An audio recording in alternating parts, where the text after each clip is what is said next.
pour Ensemble pour la République, Christophe Marion. Merci, Madame la Présidente. Monsieur le Ministre, au nom du groupe Ensemble pour la République, je veux tout d'abord saluer votre volonté de maintenir pour ce budget un équilibre qui n'est pas simple à trouver en tenant compte à la fois du contexte budgétaire contraint que nous connaissons bien, mais aussi de la nécessité de préserver les crédits de la MIRES en hausse de 1,8% et de stabiliser les emplois des opérateurs. Cet accroissement du budget de l'enseignement supérieur et de la recherche permet la mise en œuvre de la LPR de 2020, même si sa trajectoire n'est pas scrupuleusement suivie. Ce PLF lui alloue 87 millions d'euros, soit plus de 80% de ce qui était prévu. Cette dotation va assurer, vous l'avez dit, la poursuite de la revalorisation des jeunes chercheurs et des doctorants ou encore la création de chaires de professeurs juniors.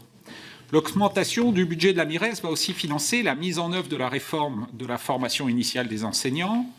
Par ailleurs, nous apprécions l'ambition présentée de territorialiser l'enseignement supérieur, de renforcer les liens avec les partenaires, notamment avec les collectivités, par le déploiement de nouveaux contrats d'objectifs, accompagnés d'une enveloppe de 44,5 millions d'euros, et par la pérennisation d'expérimentation des campus connectés. Enfin, nous saluons l'augmentation conséquente des crédits alloués au programme sur la recherche en matière économique et industrielle, qui, par un soutien accru à l'innovation, doit permettre la résilience de notre économie. Néanmoins, nous partageons certaines des réserves exprimées par messieurs les rapporteurs et plus généralement par les acteurs concernés. La non-compensation de certaines dépenses très coûteuses nous apparaît dangereuse, notamment pour les universités sous-dotées les plus en difficulté, car j'ai déjà eu l'occasion de l'évoquer avec vous, le modèle de répartition des moyens aujourd'hui fragilise plus particulièrement une dizaine d'universités. Celle de Tours estime par exemple que la non-compensation complète du relèvement de 4 points du taux de contribution au CAS Pension représenterait un coût de 1,4 million d'euros pour l'année 2026.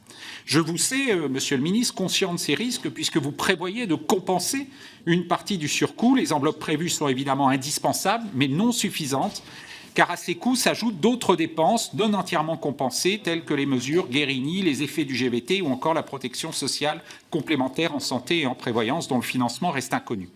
De même, nous regrettons la non-indexation des barèmes des bourses sur l'inflation, dont les effets sur la précarité étudiante seront sensibles, alors même que ce PLF œuvre pour le pouvoir d'achat des étudiants en finançant la pérennisation des repas à 1 € et du tarif social à 3,30 €. Enfin, nous nous interrogeons sur le financement des appels à projets portés par l'ANR, alors que les crédits baissent en AE et CP par rapport à la loi de finances 2025. Alors bien sûr, les députés de mon groupe soutiendront votre proposition budgétaire, mais nous ne nous interdirons pas de défendre des amendements pour apporter des réponses aux fragilités que nous avons précitées. Je vous remercie.